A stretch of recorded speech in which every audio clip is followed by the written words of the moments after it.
अस्सलाम वालेकुम।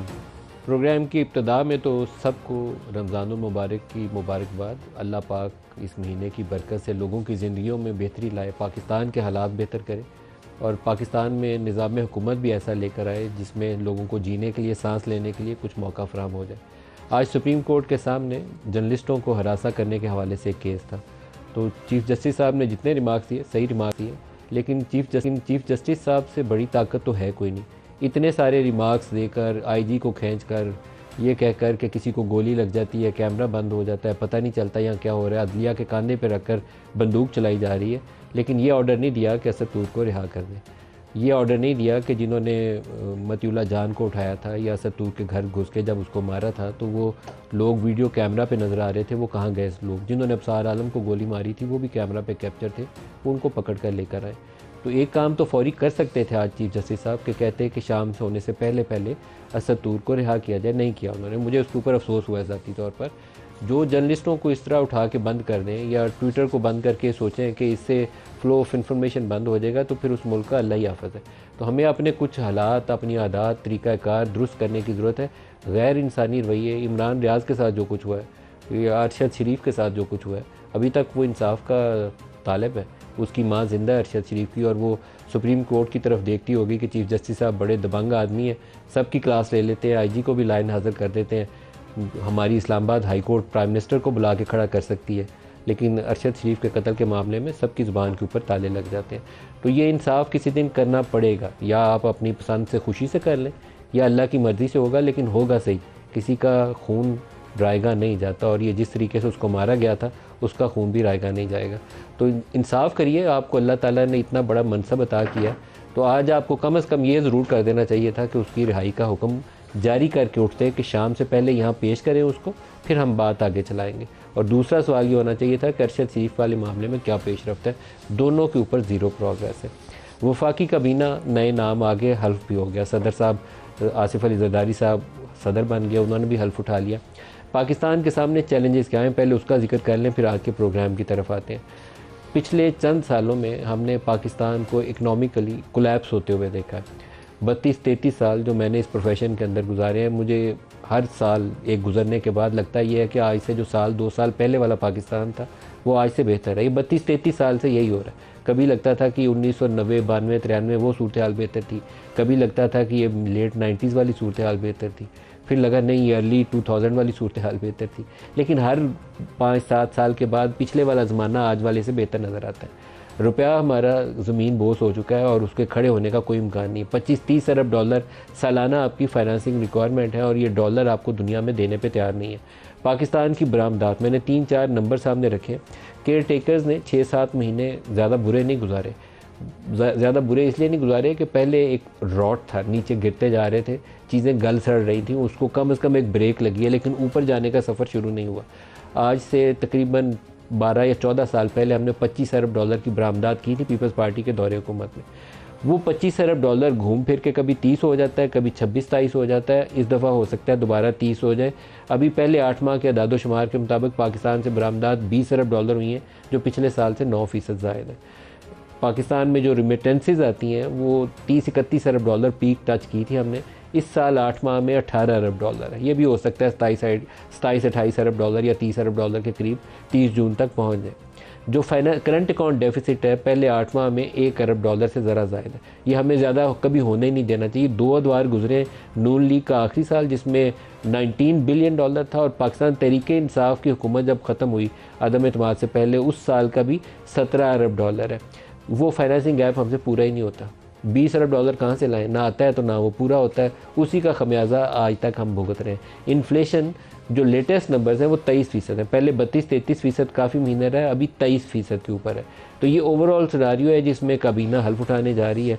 मोहम्मद औरंगज़ेब साहब मोस्ट लाइकली नए पाकिस्तान के फाइनेंस मिनिस्टर होंगे।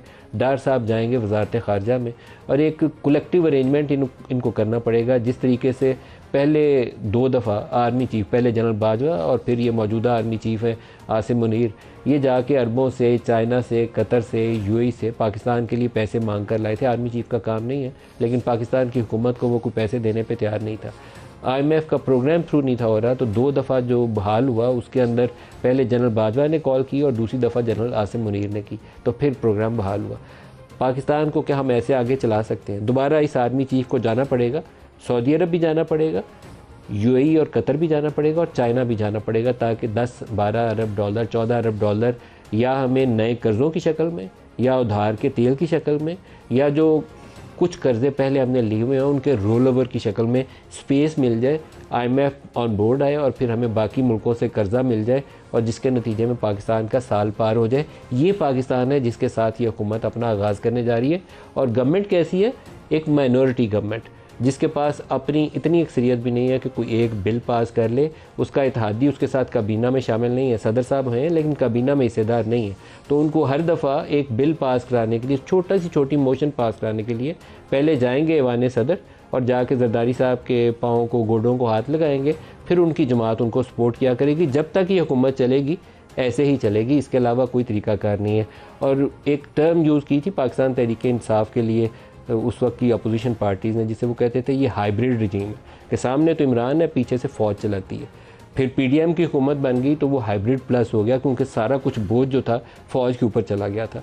तो ये जो मौजूदा सेटअप है शहबाज शरीफ का, इसको हाइब्रिड प्लस प्लस कहना चाहिए, क्योंकि ये उसके बगैर चल ही नहीं सकता। इसकी सांसें, हर एक सांस जो है जुड़ी हुई है कि कितनी देर फ़ौज इसको बोझ उठाएगी उतनी देर ये निज़ाम चलेगा। तो आज इसी प्रोग्राम के कॉन्टेक्स्ट में प्रोग्राम का आगाज़ करते हैं। हमारे साथ जो 2 मेहमान शख्सियात हैं, खान अब्बासी साहब हैं, पाकिस्तान के साबिक़ वज़ीर-ए-आज़म हैं और सीनियर पॉलिटिशियन हैं, मिफ्ता इस्माइल साहब पाकिस्तान के साबिक़ वज़ीर ख़ज़ाना हैं। दोनों को प्रोग्राम में खुशामदीद कहते हैं। शायद खान अब्बासी साहब, आपसे प्रोग्राम का आगाज़ करते हैं। क्या मौजूदा हुकूमत इस काबिल है, इतनी तवाना है कि इन मसाइल को एड्रेस कर सके? मैं उम्मीद ही कर सकता हूँ, यकीन करें। दुआ कर सकते हैं या उम्मीद कर सकते हैं? उम्मीद होना तो अच्छी बात है। उम्मीद ही कर, दुआ भी करनी चाहिए, उम्मीद भी करनी चाहिए कि अल्लाह ताला उनको ये तौफीक दे, ये सलाहियत दे कि वो ये काम निपटा सकें। क्या ये सलाहियत नज़र आती है आप? नहीं है, मादरत से कहूँगा नहीं है। ये काबीना पहले भी हुकूमत में रह चुकी है 16 महीने, उससे पहले भी लोग रहे हैं। आज आपको जो मुश्किलात हैं उससे बहुत बहुत बढ़ चुकी हैं, तो क्या उन चैलेंज का मुकाबला कर सकेंगे? मुझे उस सलाहियत में कमी नज़र आती है। सलाहियत में कमी नज़र आती है, तो फिर क्या बनेगा हमारा? ये तो आपको सोचना पड़ेगा। मैं इसीलिए हमेशा से कहता हूँ कि आज आपको एक ब्रॉडर एंगेजमेंट करनी चाहिए पॉलिटिकली, और मसाइल के हल ढूंढें, उन पर कंसेंसस क्रिएट करें। जब आप नहीं कर पाएंगे, जब आप कहते हैं कि आपको ब्रॉडर इंगेजमेंट करनी पड़ेगी, तो क्या शहबाज शरीफ को इमरान खान से रब्ता करना चाहिए? जी, सबसे रब्ता करना चाहिए पॉलिटिकली। बाकियों से तो रब्ता है, लेकिन यहाँ बराह रास्त में आपसे जवाब चाहता हूँ, इफ्स एंड बट्स के बगैर थोड़ी सी पोजीशन लेनी पड़ेगी कुछ लोगों को, फिर इसके बगैर पाकिस्तान इस बुहरान से नहीं निकलेगा। क्या शहबाज शरीफ को इमरान खान से रब्ता करना चाहिए? जी, देखें, मैंने यही कहा है कि सबसे करना पड़ेगा, इमरान खान समेत सबसे करना। इमरान खान समेत सबसे करना। आपको आज सबको कॉन्फिडेंस में लेना है। आप वज़ीर-ए-आज़म बन गए, अब आपको कॉन्फिडेंस में लेना है सबको। उनको बताना है कि मुल्क के ये हालात हैं, ये हम फैसले करने की कोशिश कर रहे हैं और आपकी सपोर्ट हमें चाहिए, फिर मुल्क आगे बढ़ेगा। आज मुल्क को इत्तेफाक की ज़रूरत है। अगर लोगों को निफाक नज़र आया, सियासी इंतशार नज़र आया, तो आप कॉन्फिडेंस नहीं आएगा, मार्केट्स को, इन्वेस्टर्स को कॉन्फिडेंस नहीं आएगा, मामला नहीं आगे चलेगा। ये परेशान कुन सूरत हाल, ये परेशान कुन नहीं है, बहुत परेशान कुन है, क्योंकि आज जो इलेक्शन पे उंगलियां उठ गई हैं, जिस किस्म का माहौल बन गया असेंबली के अंदर, आपने देखा है, ये तो मज़ीद निफाक का शिकार होगा मामला। सर, ये फसाद नहीं समेटा जाना। ये जो 4 हल्के PTI ने कहा ना खोलने, एक नवाज शरीफ का हल्का है, एक ऑन वाला हल्का है, एक ख्वाजा आसिफ वाला हल्का है, और इस्लामाबाद से वो कहते हैं कोई एक हल्का उठा के तो खोल लें। 4 हल्कों के फॉर्म 45 और 47 अगर आपस में मैच ना हुए तो ऐसी एक्सप्लोसिव सिचुएशन होनी है कि एक दिन अगर सांस लेने का मौका मिल गया इस असम्बली को तो कहिएगा। सर, वो फॉर्म 45 47 तो फातिमा जिन्ना और अयूब खान के भी मैच नहीं हुए थे। उस वक्त भी यही इशू था। फातिमा जिन्ना के पास फॉर्म 45 थे। फातिमा जिन्ना फॉर्म 45 लेके बैठी नहीं, फॉर्म 47 अयूब खान साहब के हक में इशू हो गया। हमने कुछ सीखा नहीं है तारीख से, बदकिस्मती से कुछ सीखा नहीं है, और आज भी इन मामलात को हल करना पड़ेगा। ये बात 4 हलकों की नहीं है, और मेरा ख्याल है कि आज ज़्यादा बोझ जो है चीफ जस्टिस साहब पे है, क्योंकि इलेक्शन कमीशन ने जो करना था कर दिया है। अब एक ही फोरम रह गया है सुप्रीम कोर्ट का जहाँ पर इस मसले का हल ज़रूरी है। चीफ जस्टिस साहब, मैं उनकी, हम अदलिया के खिलाफ तो कुछ कह भी नहीं सकते, कहना भी नहीं चाहता। काजी साहब की मेरे दिल में बड़ी कदर है, लेकिन 2 चीज़ों के ऊपर उनके फैसले मेरे से हज़म नहीं हुए। एक, जब उन्होंने बल्ले का निशान तहरीक इंसाफ से वापस लिया, मेरे से नहीं हज़म हुआ जी, कि वो उनको कह देते कि आपका तरीकाकार ठीक नहीं है, 1 हफ्ते में इलेक्शन करा के दोबारा आ जाओ, तो फिर मैं आपको मोहलत देता हूँ। ये कि बल्ले का निशान ले ही लिया, मतलब ये तो इससे ज़्यादा तो गैर जमहूरी फैसला नहीं हो सकता। मैं बिल्कुल उसकी तनकीद करता हूँ। और दूसरा, जब ये जर्नलिस्टों वाले मामले पे सारा दिन केस सुनते हैं और शाम को ये नहीं कहते कि इसको रिहा करो, पेश करो, लाओ सुप्रीम कोर्ट में, तो ये भी नहीं हजम होता मेरे से। नहीं, इसके अलावा देखिए, इलेक्शन के मामले में सुओ मोटो पावर्स हैं सुप्रीम कोर्ट के पास हर मामले में। इलेक्शन का मामला बहुत संजीदा इशू है, और इसकी ज़रूरत है कि इस मसले की तह तक पहुंचकर इस इशू को ख़त्म किया जाए, ये वंस एंड फॉर ऑल। तो उनके पास आज मौका है ये काम ख़त्म करने का। तो मिफ्ता साहब को साथ शामिल कर लें, फिर ये सुप्रीम कोर्ट वाले इशू की तरफ दोबारा आते हैं, क्योंकि इस डिस्प्यूट ने अभी पाकिस्तान को और हिलाना है। ये जो जमहूरियत कहते हैं ना, हम गाड़ी पे पटड़ी पे चढ़ जाए, पटड़ी पे चढ़ती अभी नज़र नहीं आती मुझे। मिफ्ता इस्माइल साहब, अभी शाहिद खान साहब ने कहा कि मौजूदा काबीना में वो सलाहियत नज़र नहीं आती, उसकी कमी है। जो चैलेंजेस हैं पाकिस्तान के सामने, इकॉनमी को दरपेश मसले हैं, फ़ॉरेन एक्सचेंज चाहिए आपको, दोस्त ममालिक से फंडिंग चाहिए, आपके पास डॉलर नहीं है, रुपया गिरता जा रहा है, तो वो सलाहियत नहीं है इसके अंदर इन इशूज़ को एड्रेस करने के लिए। आपका तजिया भी कुछ ऐसा ही है या मुख्तलिफ है इससे? सर देखिए, एक तो मुझे इस बात की खुशी है कि मोहम्मद औरंगज़ेब साहब जो हैं वो फाइनेंस मिनिस्टर आए हैं। उसमें बड़ी खुशी है। ऑब्वियसली ये है कि डार साहब बजाते खुद नहीं है फाइनेंस मिनिस्टर, वरना तो तकरीबन हम IMF हमसे एग्रीमेंट नहीं करता और हम डिफ़ॉल्ट की तरफ धकेले जाते। तो ये एक बड़ा मसला तो इन्होंने सुलझा दिया है हुकूमत ने। जो काबिल आदमी है, एज ए बैंकर उनकी बड़ी रिप्यूट है, इंटरनेशनल बैंक्स के साथ उनका तजर्बा और अच्छी स्टैंडिंग है उनकी। अभी भी HBL के प्रेसिडेंट भी थे और CEO भी थे, इससे पहले बहुत सारे फॉरेन बैंक्स के साथ रहे हैं। बिल्कुल हैं, इसमें कोई डाउट नहीं है कि वो बड़े काबिल आदमी हैं। देखना यह है कि जो दीगर मेंबरान हैं काबीना के, वो उनकी टांग खींचते हैं या उनको काम करने देते हैं, जो कि पहले हुआ है। अगर ये कोई जाके अभी वज़ीर यह कह दे कि मैं होता तो डॉलर 220 का होता या 180 का होता, तो ये इनकी ऑब्वियसली ये फंस जाएंगे। लेकिन चले, अब ये अगर इनको काम करने दिया जाता है तो ये बेहतरी है। लेकिन जो दीगर जो अभी जो वजारतें हैं और जो हमारे भाई वज़ीर बने हैं, ये जो शाहिद भाई ने बात करी कि ये PDM की भी 16 महीने की उस हुकूमत में थे, और उस हुकूमत में कोई ऐसा काबिल ज़िक्र काम हमने नहीं देखा, चाहे वो मज़ीद गैस की फराहमी की बात हो, या बिजली में TND लॉसेस कम करने की बात हो, या बिल रिकवरी के अंदर कुछ अच्छी बात हो। बिल रिकवरी में कुछ अच्छी बात हुई है तो वो फिर उसमें हुई है, केयरटेकर के ज़माने में हुई है। तो हमने कोई ऐसी काबिल ज़िक्र कामयाबियाँ नहीं देखी थी उस 16 महीने में, और आपने वही वज़रा को लेकर आए हैं।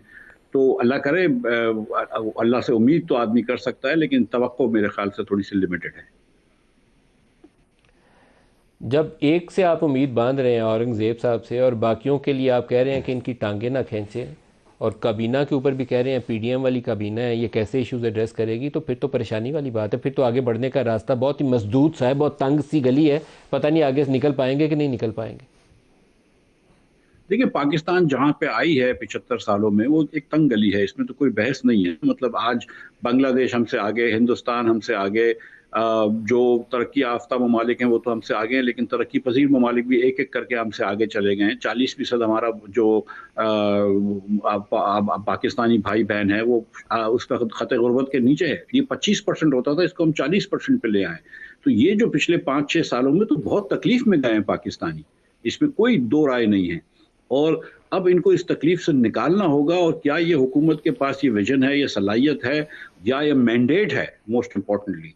क्योंकि जो बात शाहिद भाई ने की है, वो फातिमा जिन्ना और अयूब खान की, वो बात दुरुस्त है, लेकिन इसके बाद भी बहुत सारे इलेक्शंस हुए हैं, लेकिन इस किस्म की रसीदें कभी भी नहीं दी गई थी। 18 में भी ये भरे गए थे बैलेट्स, और शाहिद भाई के हल्के के अंदर 30,000 वोट डाले गए थे सदाकत अब्बासी साहब को, ये हम जानते हैं, लेकिन हमारे पास रसीद नहीं दी गई थी। इस बार वो प्रिजाइडिंग ऑफिसर ने PTI के लोगों को रसीद दे रखी है। तो ये जो हम बात कर रहे हैं कि मियां नवाज शरीफ का हल्का खुलवाएं, तो अब तो वो इंटरनेट पे, व्हाट्सएप पे हम सब देख चुके हैं सारे फॉर्म्स 45। जो ये बात कर रहे हैं ओन चौधरी का और सलमान राजा साहब का हल्का खुलवाएं, उसके तो सारे फॉर्म 45 टीवी पे हम व्हाट्सएप पे हम देख चुके हैं। हमें तो पता है कि हकीकत क्या है। हम बहरहाल मतलब स्टेबिलिटी की खातिर शायद चलो क्या आंखें बंद हकीकत है कर लेते मिफ्ता हैं, लेकिन साहब? सच्चाई तो मिफ्ता साहब क्या हकीकत जी। है? क्या हकीकत है, आपकी ज़बानी सुनना हकीकत तो चाहूँगा। ये है कि सलमान राजा साहब जीते हैं वो हल्का, फॉर्म 45 के मुताबिक और ओवर नवाज राइटिंग से शरीफ पहले। साहब जीते हुए हैं कि हारे हकीकत तो हुए ये हैं? है कि मुझे नहीं लगता कि मियां साहब जीते हैं। मैं सच्ची बात बता रहा हूँ, मैं अफसोस के आपको साथ कह लगता है रहा हूँ। नवाज मैं शरीफ भी हारे हैं और सलमान राजा भी जीता हुआ है और ख्वाजा आसिफ साहब और इस्लामाबाद वाले हल्के? सर, इस्लामाबाद के तीनों हलके जो हैं वो दोनों हलके मुस्लिम लीग के हार गए थे, और जो इनका एक सपोर्ट का बंदा था वो तीनों हलके हार गए थे। ख्वाजा साहब के हलके का सच्ची बात है कि मैंने अभी तक फॉर्म 45 वगैरह नहीं देखे। मियां साहब के हलके के और सलमान राजा के हलके के जो है वो फॉर्म 45 चल रहे थे, वो आपने देखे हैं, सारे सबने देखे हैं, आपने भी देखे हैं। सर, आपका सवाल लेके शायद खकान साहब की तरफ आता हूँ। मिफ्ता साहब ने जो भी बात की कि नवाज शरीफ के हलके के जो फॉर्म 45 उन्होंने देखे हैं, उसके मुताबिक नवाज शरीफ लाहौर से हारे हुए हैं और सलमान अकरम राजा अपना हलका जीते हुए हैं। आपको पता है ये वो टिकिंग बॉम्ब है। जिस दिन अदालत ने ये खोला तो उसके बाद क्या होना है, जो भूचाल आना है, ये टिक नहीं सकेंगे, पाँव ही नहीं खड़े रख सकेंगे अगर वाक़तन ऐसा ही हुआ तो। ये फिर अदालत में छोड़ दें ना। मैं इसलिए कह रहा हूँ जिम्मेदारी आज अदालत की है। मैं और आप यहाँ सारा दिन स्पेकुलेट करते रहे कौन लेकिन ये जीता कौन नहीं 45 जीता। 47 टिकिंग टाइम बॉम्ब है, किसी वक्त भी फटेगा। बिल्कुल। तो ये आज मेरी और आपकी जिम्मेदारी, हम तो आपने हाईलाइट कर दिया ना इशू। अब हम बैठ के यहाँ फैसला नहीं कर सकते कौन जीता है कौन हारा है, ये अदालत का काम है। इलेक्शन कमीशन ने अपना फॉर्म 47 जारी कर दिया, उन्होंने गोली चला दी है। अब वो वापस सिर्फ उसको सुप्रीम कोर्ट ही कर सकता है। ये फोरम, ये वही एक फोरम है जहां पर ये बात होगी। आपके ख्याल में सुप्रीम कोर्ट इसको टेकअप करेगी? मैं क्या कह सकता हूँ, बट आप चाहते हैं कि सुप्रीम कोर्ट टेकअप करे? उसको करना पड़ेगा, उसकी जिम्मेदारी है। जिस मुल्क में इलेक्शन इतना मुतनाज़ा हो जाए, आप उसको कैसे इग्नोर कर सकते हैं? सो मोटो पावर्स सुप्रीम कोर्ट की कब इस्तेमाल होती हैं? कॉन्स्टिट्यूशनल इशू पैदा हो जाए, पैदा हो गया, बहुत बड़ा इशू है, इसके ऊपर उनको एक्ट करना चाहिए। ये मामूली इशू नहीं है, मामूली इशू नहीं है। सर, आपने 2013, 18 और 24 जो रीसेंट पास के तीनों इलेक्शन है, अगर इनका कंपैरिजन करें तो तीनों के अंदर, मेरी ज़ाती राय में, तीनों के अंदर 35 पंक्चर लगते रहे थे। इसमें मेरा ख्याल है तादाद 35 से हो सकता है 50-60 हो गई, लेकिन पंक्चर तीनों में लगे थे। कौन सा वर्स्ट इलेक्शन है इन टर्म्स ऑफ ट्रांसपेरेंसी तीनों में? 13, 18 और 24 बदतरीन इलेक्शन कौन सा है? हमने तरक्की की है जी। 24 वाला बदतरीन है। जो भी गए तरक्की, इस काम में तरक्की करते गए। 2024 इस वर्ष सारे जिस इलेक्शन में एक सीट पे भी चोरी हो, वो भी काबिल चोरी तो कबूल होती नहीं रही, है। 13 में भी हुई, 18 में भी हुई, 24 में भी। ये इलेक्शन भी काबिल कबूल नहीं है। सबसे बदतरीन कौन सा है, 24, 13 या 18? ये बात तारीख पे छोड़ दें। लेकिन आपसे मैं राय चाहता हूँ। स्पेकुलेशन हो जाएगी, राय मैं इस पर राय नहीं दूंगा हकीकत से। मैं खुद, मेरे पास फॉर्म 45 थे 2018 में। फॉर्म 47 कुछ और कहता था। 30 का 36,000 वोट का फर्क है। 36 का फर्क था जी। तो सेम फार्मूला अप्लाई किया गया इस दफ़ा भी? इस दफ़ा भी वही फार्मूले हैं, वही तरीके हैं। मैं तो फातिमा जिन्ना तक आपको ले गया कि वो भी बेचारी फॉर्म 45 लेके फिरती नहीं उस जमाने में। तो जो भी फॉर्म का नाम था, पता नहीं क्या नाम था। 1947 से लेकर आज तक हम एक ही फार्मूले पे इलेक्शन लड़ते हैं जी। एक ही इलेक्शन फेयर हुआ 70 वाला, लेकिन उसके रिजल्ट नहीं माने। पाकिस्तान ही नहीं, एक रिजल्ट नहीं माने। इलेक्शन का कसूर नहीं है, उसके बाद आप रिजल्ट नहीं माने ना।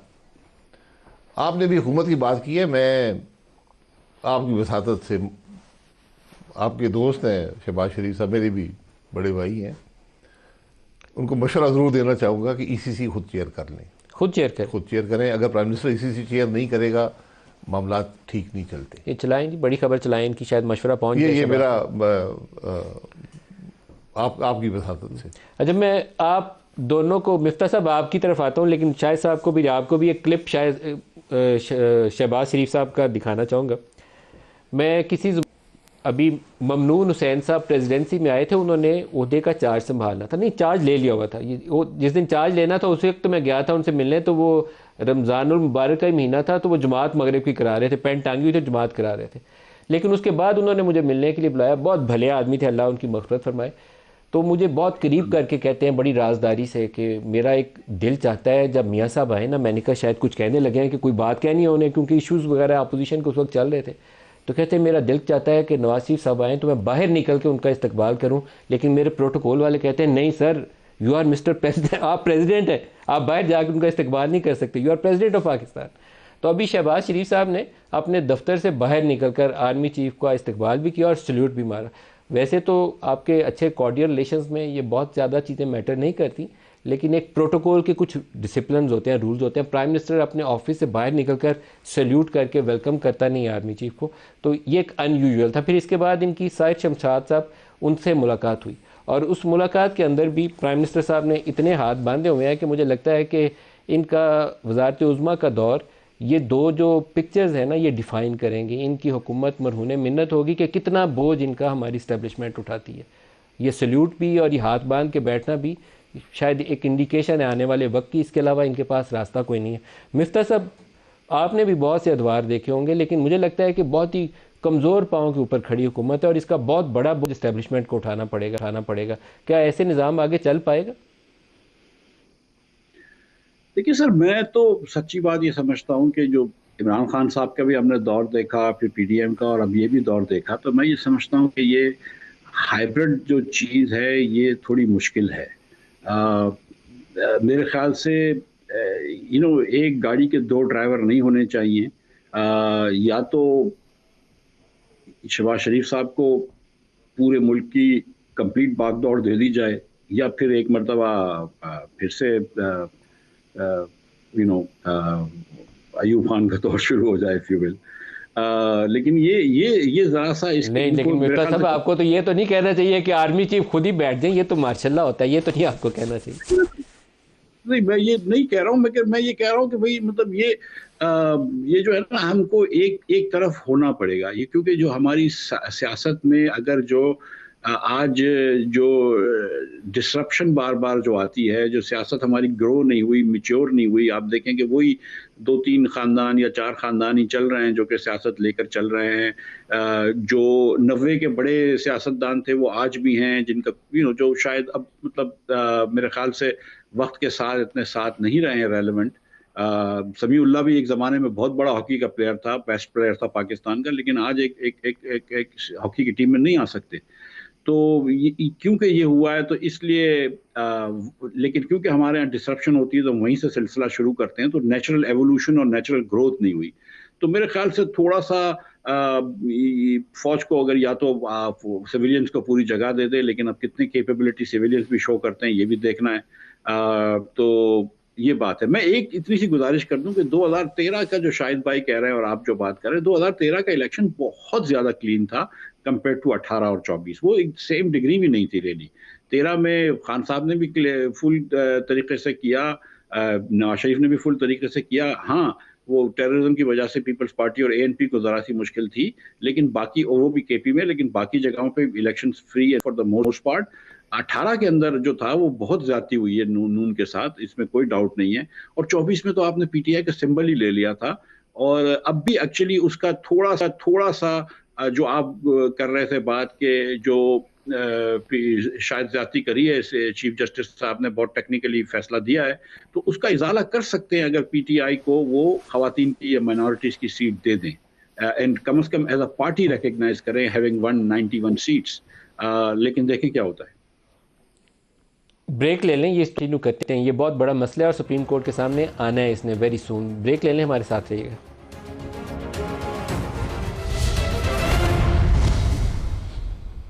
प्रोग्राम में दोबारा खुशामदीद कहते हैं। ब्रेक में जाने से पहले मिफ्ता साहब ने रिज़र्व सीट्स का मामला उठाया। रिज़र्व सीट्स के मामले में इलेक्शन कमीशन ने कमाल फैसला किया है।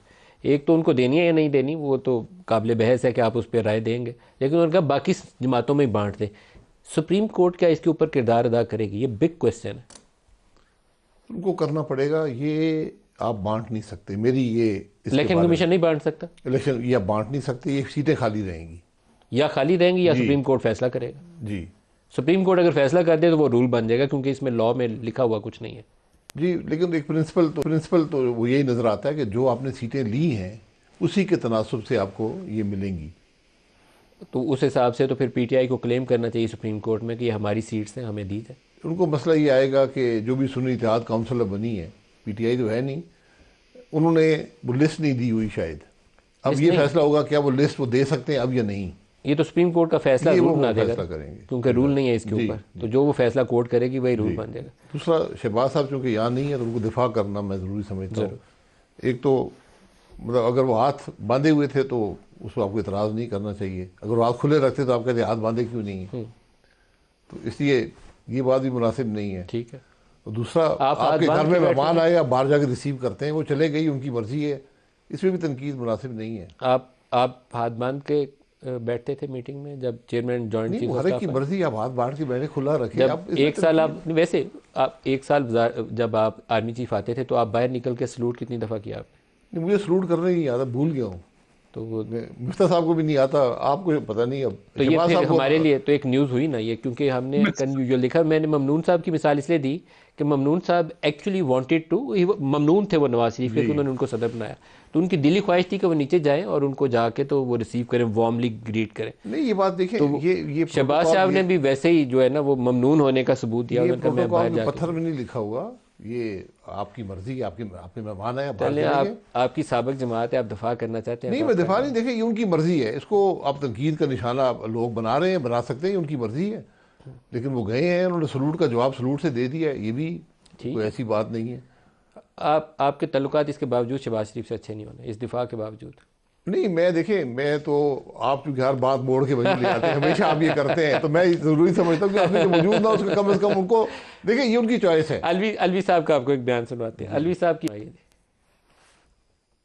मैंने आइन की पासदारी की, मैंने जो मुनासिब समझा वो किया। जजमेंट के अंदर मेजॉरिटी जजमेंट को अगर आप मानते हैं तो कोर्ट ने आर्टिकल 6 का कोई जिक्र नहीं किया। अब उसके बाद अगर आप चाहते हैं उसके बावजूद कोई आर्टिकल 6 पर मुकदमा कर ले तो खुला हुआ है मामला। पाकिस्तान को जोड़ने के लिए सबसे बड़ी बात यह है कि इमरान खान साहब को रहा होना चाहिए। 9 मई के अंदर जो वाक़यात हुए, मैं समझता हूँ कि इंसाफ का तकाजा ये है कि तहकीकात करके जिनको सज़ा देनी चाहिए, जिन्होंने कानून तोड़ा उनके लिए सज़ा होनी चाहिए। मैंने प्रेसिडेंसी के दौरान भी यही कहा कि इमरान खान साहब मेरे लीडर हैं, मेरे लीडर रहेंगे और मेरे लीडर होंगे, तो आज भी वो मेरे लीडर हैं। मैंने कहा था जी असेंबली से मत जाए, मैंने ये भी कहा था कि अभी केपी की असेंबली मत तोड़े, मगर जब 2 करोड़ अवाम ये फैसला दे दे तो आरिफ अलवी की क्या राय की अहमियत है। उन्होंने इमरान खान साहब के हर फैसले की तायीद की है, हर मुलाकात के अंदर कोशिश की है। कुछ मुलाकातें पब्लिक हुई हैं, कुछ मुलाकातें पब्लिक नहीं हुई होंगी, मगर ये कि मैंने अपनी पूरी कोशिश कर ली, मगर इसके अंदर मुझे कोई खातिर खा कामयाबी नहीं हुई। मिफ्ता साहब, 2 चीज़ें उन्होंने कही। एक तो आर्टिकल 6 की तरफ वो इशारा है, जब नो कॉन्फिडेंस हो रही थी तो इमरान ने आर्टिकल 5 लगाया और इन्होंने असम्बलियाँ डिसॉल्व कर दी। क्या उसके ऊपर आरिफ अलवी साहब पे आर्टिकल 6 लगना चाहिए? और दूसरा, इन्होंने कहा कि इमरान खान को रिहा करना चाहिए। दोनों के ऊपर अपनी राय दे दें। सर, रिहाई किस बात पे मांग रहे हैं, मुझे समझ में नहीं आ रहा है। ये मतलब इमरान खान साहब तो बड़े खुश होते थे दूसरों को जेलों में भेजने, शायद अब्बासी साहब को भी जेल में रखा था, सजाए मौत की चक्कियों वाले चक्की में, मुझे भी जेल में रखा था, हम भी कंप्लीट बेगुनाह थे। और इन्होंने तो मतलब क्या, मतलब अब एक बात बहस कर सकते हैं इसमें कि क्या खान साहब ने ये घड़ी जो थी वो सस्ती डिक्लेयर की थी या नहीं की थी। अगर वो की थी तो फिर हम ये बात नहीं कर रहे कि खान साहब चोर हैं, हम ये बात कर रहे हैं कि छोटे बड़े चोर हैं। अब ये बात हो गई है। तो सर ये कहना कि खान साहब को रिहा कर दें, ये डिफरेंट बात है। मैं नहीं समझता कि उनकी रिहाई बनती है, मां सिवाय कि वो केसेस करके निकल के आ जाएं। और अगर वो कोर्ट में उनको मिल जाता है अपने रिलीफ तो फिर फबेहा, कोई मसला नहीं है, लेकिन प्रोसेस के थ्रू होना चाहिए। ये नहीं कि आपने क्योंकि आपके वोट मिल गए इसलिए आपको हम रिहाई दे दें। मैं इस बात पे बड़ा क्लियर हूँ।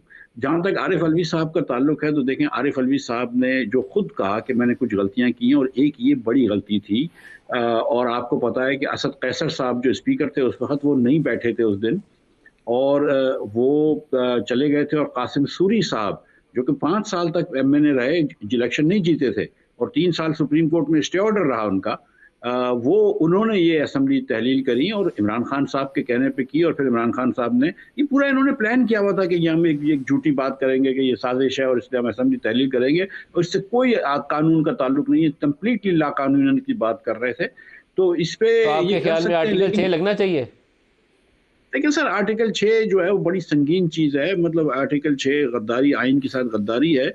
हमारे पास बहुत कम लोगों के ऊपर आर्टिकल 6 लगा है, और मतलब फिर ये बात निकलेगी तो बड़ी दूर तलक जाएगी। सही कह रहे हैं शाहिद साहब। जब आप लोग तनकीद करते हैं, ये कहते हैं कि ये निज़ाम मौजूदा हुकूमत नहीं चला सकती, इनमें वो कैपेसिटी नहीं है। पीडीएम के ऊपर भी यही तनकीद थी कि 100 बंदों की काबीना बना ली थी, हुकूमत चलनी थी, नीचे के नीचे इकॉनमी गिरती जा रही थी। आपने कहा मैं इलेक्शन में भी हिस्सा नहीं लूँगा, इस इलेक्शन से हल नहीं निकलेगा।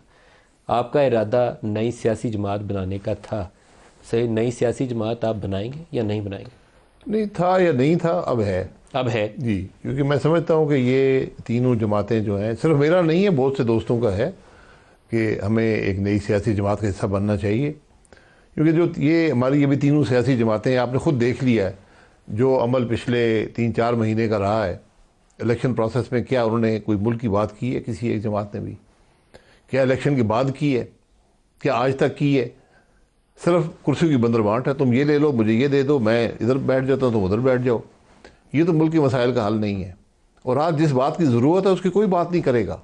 आप यकीन करें, ये आप देख लेंगे कि जब तक ये सारी सियासी जमातें, पॉलिटिकल लीडर एक जगह पे नहीं बैठेंगे, आपको मुल्क के मसाइल का हल नहीं मिलेगा। बड़ी जमात बननी चाहिए कौमी सतह की। जो एक अफसोसनाक पहलू ये है कि नवाज़ शरीफ ने पाकिस्तान वापसी के लिए वही रास्ता लिया है जो किसी ज़माने में आईजीआई में उन्होंने लिया था। इमरान खान ने 2018 में हुकूमत में आने के लिए वही रास्ता लिया है जो आईजीआई का रास्ता था। ये जमातें उससे आगे बढ़ ही नहीं सकती, इनका माइंड सेट ही वही है कि इक़्तिदार की सीढ़ी कैसे चढ़नी है। तो शायद खाकान अब्बासी अगर एक जमात बनाएंगे तो उसका रास्ता भी यही होगा कि जफ्फी कैसे डालनी है। नहीं, आप जफ्फी का रास्ता ना अपनाएं, ना आपने कोई झगड़ा करना है किसी से, आप आईनी रास्ता। झगड़ा तो चाहिए नहीं, सियासत में तो झगड़े के बगैर रास्ता निकालना चाहिए। तो हमने हमेशा, अगर आप कुर्सी के लिए सियासत सिर्फ करेंगे कि मुझे कुर्सियां मिल जाएं, फिर बात नहीं बनती। आप मुल्क के मसाइल की बात करें, अवाम को फैसला करने दें। अगर आप देख लें पिछले 3 महीने में लोगों ने, जब इलेक्शन हो रहा है, आप अवाम को क्या कह रहे हैं कि वो बड़ा गलत आदमी है जी, एक दूसरे पर इल्ज़ाम लगा रहे हैं और बात कुर्सियों की चल रही है। हर कीमत पे हमें इक़्तिदार चाहिए। ये इस चीज़ ने मुल्क के मामलात को ख़राब किया है और एक लंबा हमने सफ़र तय किया और हमने उसमें नुकसान ही उठाया, मुल्क ने नुकसान उठाया, इस मुल्क के लोगों ने नुकसान उठाया। तो आज हमारी ये कोशिश होगी कि ऐसे लोग हों जो अपनी सियासत से मुल्क के हालात को या मुल्क के मामलात को ज़्यादा तरजीह दें। मिफ्ता साहब, शाहिद खाकान अब्बासी जिस जमात का तज़किरा कर रहे हैं, आपके ख्याल में उसका रोड मैप क्या होना चाहिए? उसके पास गोल्स क्या होने चाहिए जिसको लेकर लोगों के पास जाए और वो वोट मांगे और कहे कि हम आएंगे तो ये चीज़ मुख्तलिफ होगी जो पहले 70-75 साल नहीं हुई, हम आपको वो करके दिखाएंगे। वो कैसे करेंगे और वो क्या गोल्स होने चाहिए? सर, 3 पार्टियों ने, बड़ी पार्टियों ने 3 गोल आपको दिए हैं। पीपल्स पार्टी ने सबसे पहले आपको गोल दिया रोटी कपड़ा मकान का। पीपल्स पार्टी ने किसी को रोटी कपड़ा मकान दिया नहीं है, लेकिन ये बात तो मेरे ख्याल से एकदम दुरुस्त है ना। एक पाकिस्तानी का हक है ना रोटी कपड़ा मकान, बल्कि इसको आगे बढ़ा लें आप कि सेहत, रोजगार और मकान, तीनों चीज़ें होनी चाहिए। फिर नवाज शरीफ साहब ने एक वादा किया कि वोट को इज्जत दो। वो भी इन्होंने वादा अपना वो नारा छोड़ दिया अपना, वोट को इज्जत दो। लेकिन ये बात भी दुरुस्त है कि वोट को इज्जत देनी चाहिए कि जिसको लोग इलेक्ट करें उसको आप आने दें। और फिर इमरान खान साहब ने एक बात की थी कि हम 2 निज़ाम नहीं करेंगे, एक निज़ाम करेंगे नए पाकिस्तान की। वो बिल्कुल इन्होंने नहीं किया। उन्होंने सब लोगों को पकड़ के जेल में डाल दिया, अपने मुखालिफिन को, जो ये जानते थे कि ये इनोसेंट हैं। उन्होंने जुल्फी बुखारी के ऊपर कोई कदगन नहीं लगाई करप्शन पे, उन्होंने बेगम साहबा के ऊपर कोई कदगन नहीं लगाई करप्शन पे, उन्होंने फराग गोगी को मदर पेदर आज़ादी दी हुई थी करप्शन करने की। यहाँ से पैसे ले रही हैं, वहाँ से पैसे ले रही हैं। पंजाब में इस किस्म की करप्शन शायद परवेज इलाही के दौर में भी नहीं थी जितनी ट्रांसफ़र पोस्टिंग पे उन्होंने पैसे लिए। तो खान साहब को करप्शन बुरी लगती थी, लेकिन और लोगों की। तो अगर वही पार्टियां अपने नारों पे कायम रहती तो आज इस पार्टी की जरूरत नहीं थी जो शाहिद अब्बासी जिसकी बात कर रहे हैं। लेकिन वो पार्टियां अपने नारों पे कायम ही नहीं रही। जो काम उनकी बातें तो ठीक थी, लेकिन जब जब वक्त पड़ा, आपने वही बात की कि वो आईजीआई वाली मिसाल है कि जब जब वक्त पड़ा आपने वो अपने नारे छोड़ दिए कि वोट को इज्जत दो का आपने डेफिनेशन ही चेंज कर दी। रोटी कपड़ा मकान के अंदर मतलब आपने रोटी कपड़ा मकान, तो क्या मिफ्ता इस्माइल शाहिद खाकान अब्बासी की जमात में शामिल होंगे? सर, मेरी जमात नहीं है ये जमात। जवाब ले सर मेरी बात। मेरे इसमें 2-3 रिजर्वेशन हैं, तहफ़्फ़ुज़ात हैं। एक तहफ़्फ़ुज़ तो पहला ये है कि अगर शाहिद भाई के बाद उनका बेटा अब्दुल्ला बन रहा है सदर तो फिर मैं उस पार्टी में नहीं आ रहा हूँ। दूसरा ये कि अगर शाहिद भाई जिंदगी भर तक, अल्लाह इनको लंबी जिंदगी दे, जिंदगी भर तक सदर रहेंगे तो भी मैं इस पार्टी में नहीं आ रहा हूँ। तो ये 2 बातें अगर शाहिद भाई मेरी मानते हैं फिर मैं इनके साथ हूँ।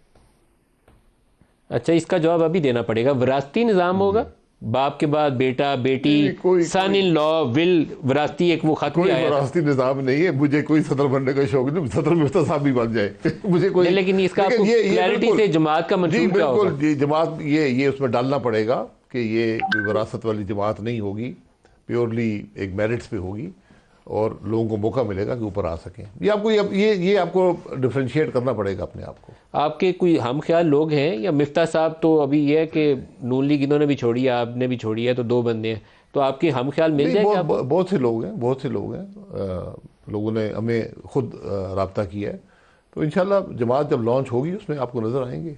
मिफ्ता साहब, एक बड़ा इशू जो है पाकिस्तान में सियासत के अंदर, आने के दो ही रास्ते हैं, या आपको इलेक्टेबल्स बड़ी तादाद में मिल जाएं, और बहुत बड़ा जो एक अम्ब्रेला आपको चाहिए, इस्टेब्लिशमेंट आपको बैक कर रही हो, कम से कम आपके रास्ते में रुकावट ना बन रही हो, आपके बंदे ना उठा रही हो, फॉर्म 47 45 ना बदल रहे हो, कुछ इस तरह के कामों में आपके साथ हाथ ना हो रहा हो, तो ये दोनों में आपको सपोर्ट चाहिए होगी इस्टेब्लिशमेंट की भी।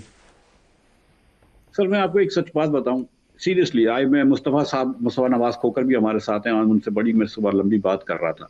देखिए शाहिद भाई को पिछली मरतबा भी शहबाज साहब ने कहा कि वजीर बन जाएं आप, शाहिद भाई ने मना कर दिया, मैंने भी इनको समझाया था कि बन जाएं जब मैं वजीर था। उसके बाद जब मुझे हटाया तो उसके बाद भी शहबाज साहब ने मुझे फ़ोन किया, उनके बेटे ने फ़ोन किया और मुझे डिफरेंट वजारतें ऑफर करी, मैंने मना किया। मैं आपको सच बता रहा हूँ कि ज़िंदगी के अंदर जो इंसान को खुशी मिलती है वो किसी वजारत से नहीं मिलती है। अल्लाह ताला की मेहरबानी, हम सारे जिंदा हैं, मतलब आप भी, मैं भी, मुस्तफ़ा नवाज भी, शाहिद भाई भी, अगर वजीर नहीं बने तो फ़र्क नहीं पड़ता। ये हम ममनून हुसैन की बात कर रहे थे, तो ममनून साहब अल्लाह इनको जन्नत नसीब करे, बड़ी अच्छी बात करते थे कि अगर हुकूमत में नहीं होंगे तो क्या मर जाएंगे। तो हम सीरियसली, हमारी जो कोशिश है ना वो एक लेगेसी पार्टी बनानी है कि एक अच्छी लेगेसी छोड़ के जाएं, कि कब्र पे ये ना लिखा हो कि ये वजीर खजाना रह चुका हो, कब्र पे ये लिखा हो कि यार इसने कोई अच्छा काम कर रहा है। और अगर हम अच्छा काम कर सकते हैं, हम उनको एक अच्छी पार्टी बना सकते हैं जो कि डेमोक्रेटिक पार्टी हो खुद भी, और जो जमहूरियत की बात करती हो, जो इस पाकिस्तान के अंदर जो सोचती हो कि यहाँ पे 40% लोग खतरे गुर्बत के नीचे रहते हैं, कि यहाँ पे 68% बच्चे जो हैं वो स्टंटेड या वेस्टेड हैं, यहाँ पे 78% 10 साल का बच्चा आपका पढ़ नहीं सकता है। कोई पॉपुलेशन प्लानिंग की बात करेगा, कोई लोकल गवर्नमेंट की बात करेगा, कोई बच्चों को तालीम की बात करेगा, कोई हमारी बहनें जो आयरन डिफिशिएंसी की वजह से लो बर्थ वेट के बच्चों को पैदा करती हैं उसकी बात करेगा। अगर कोई ये वाली बातें करेगा तो हम उनके साथ हैं, वो हमारे साथ हैं। मैं सीरियसली आपको बता रहा हूँ, आई अंडरस्टैंड कि पॉलिटिक्स के अंदर पावर जो है उसका उसूल जरूरी होता है, लेकिन ये जो हमारी तीनों पार्टियां, ये सीरियसली पावर के उसूल के लिए अपनी सियासत भूल गए, अपने वादे भूल गए। तो हम वही वादे जो हैं उस टाइप की बातें अवाम से करना चाहते हैं। अगर अवाम हमको वोट देती है और जिताती है तो बड़ी अच्छी बात है, और नहीं करती तो कोई फर्क नहीं पड़ता है। अल्लाह ताला बहुत करम करेगा और हम मतलब जिंदा रहेंगे, कोई मसला नहीं होगा। तो जरूरी नहीं है कि हुकूमत में आए, हुकूमत में आना ऑब्जेक्टिव नहीं है, एक इज्जत कमाना ऑब्जेक्टिव है। एक आपको और स्टेटमेंट सुनाता हूँ। मरीम नवाज के ऊपर सवाल हुआ, उन्होंने कहा कि ये जो राशन बांटा जा रहा है इसके थैलों के ऊपर नवाज शरीफ की तस्वीर लगी हुई है, तो बजाय ये कि उसको कहा जाता कि नहीं ये तस्वीर नहीं होनी चाहिए, उन्होंने कहा कि पंजाब में हुकूमत किसकी है, तो हुकूमत जिसकी भी हो, ये टैक्स पेयर्स मनी है, it is not personal money belonging to any individual, ये पाकिस्तानी रियासत का पैसा है, तो उसमें तस्वीर ना हो तो बहुत अच्छी बात होती है। तो एक और उनका स्टेटमेंट मैंने आपको दिखाने के लिए रखा हुआ है उनका और उमर अयूब का, वो भी दिखाता हूँ आपको। मरियम नवाज उनके कहने पे पाकिस्तान तहरीक इंसाफ के लीडरान को और वर्कर्स के खिलाफ दहशतगर्दी के पर्चे किए। आईजी ये जाती मुलाजिम है एक इल्लीगल, गैर आईनी और गैर कानूनी मरियम नवाज के। इनको हम लोग बुलाएंगे कि ये फैशिस्ट हुकूमत जो है ये अपने होश और हवास जो है वो खो बैठी है। अगर आप जमहूरियत की आड़ में मुल्क को डिस्टेबलाइज करने निकलेंगे, और मैंने कल एक वीडियो देखी कि वो एक खातून जो है, मुझे उसका नाम याद नहीं है, उसने पुलिस की वैन पर रेड किया, हमला किया, और वहाँ से जो लोग उन्होंने पकड़े हुए थे पुलिस के, वो छुड़वा के ले गई। ये कौन से मुल्क में होता है भाई? और अगर आप ये समझते हैं कि आप अपने जो आपका डेमोक्रेटिक राइट है उसको मुल्क को डिस्टेबलाइज करने के लिए इस्तेमाल करेंगे, तो ये मैं नहीं होने दूंगी, ये उसमें नहीं आता। अगर आप सड़कों पे निकलेंगे तो आपको एक रिस्पॉन्सिबल सिटीजन बनना पड़ेगा। अगर आप सड़कें ब्लॉक करेंगे तो कानून अपनी हरकत में आएगा। सर शाहिद साहब, जो मौजूदा हुकूमत है और जो पीटीआई की अपोजिशन है, इसके दरमियान में किस तरह का अरेंजमेंट होना चाहिए? ये पकड़ दकड़, जलाओ गिराओ, इसको अंदर कर दो, उसको पकड़ लो, वो रोड ब्लॉक कर रहा है, दोनों तरफ से मसाइल हैं, दोनों को एड्रेस करने चाहिए। क्या सुजेस्ट करेंगे? दोनों तरफ, दोनों फ्री कैन को कोई हल तजवीज़ करें इसका। देखिए ये हमने कुछ सीखा नहीं है बदकिस्मती से। मैंने अभी उमर अयूब साहब की बात सुनी है, तो आज से चंद साल पहले हम यही बातें कर रहे थे और मैंने मरीम नवाज साहबा की बात सुनी है। उस वक्त उमर अयूब साहब यही बात कर रहे थे। असेंबली में आप मंगा लें, उमर अयूब साहब की अपनी स्टेटमेंट्स हैं। तो ये बदकिस्मती है कि हमने कभी, अब ये आज मुल्क के मसाइल ये नहीं है, आज मुल्क के मसाइल इससे बहुत बड़े हैं कि हम उस पर कोशिश कर रहे हैं। ये एक बार फैसला कर लें कि एक शख्स पॉलिटिकली प्रोटेस्ट कर रहा है, वैसे भी प्रोटेस्ट कर रहा है, आप उसमें 780A नहीं लगा सकते। वो एंटी टेररिस्ट एक्ट है, उसके एक मकसद था। यहाँ पर आप, और उसको जब तक आप वेपन ना लहराएं, किसी को ऐसा थ्रेट ना दें, वो भी ऑटोमेटिक वेपन, तो ये 780A नहीं लगता। हर रोज़ अदालतें इनको खारिज करती हैं, लेकिन हुकूमतें बाज नहीं आती, पुलिस बाज नहीं आती। कुछ आपस में तरीकाकार तय कर लें बड़े मिलके, तो इस फसाद से जान छूट जाए, एहतजाज करने दें आराम से। वो तो मैं आप पिछले कई महीनों से कह रहा हूँ कि जब तक ये इकट्ठे नहीं बैठेंगे, ये तरीकाकार तय नहीं करेंगे, मामला आगे नहीं बढ़ेगा। शाहिद खान अब्बासी साहब, मिफ्ता इस्माइल साहब, बहुत शुक्रिया। आज के लिए इतना इजाज़त दीजिए। अल्लाह हाफ़िज़।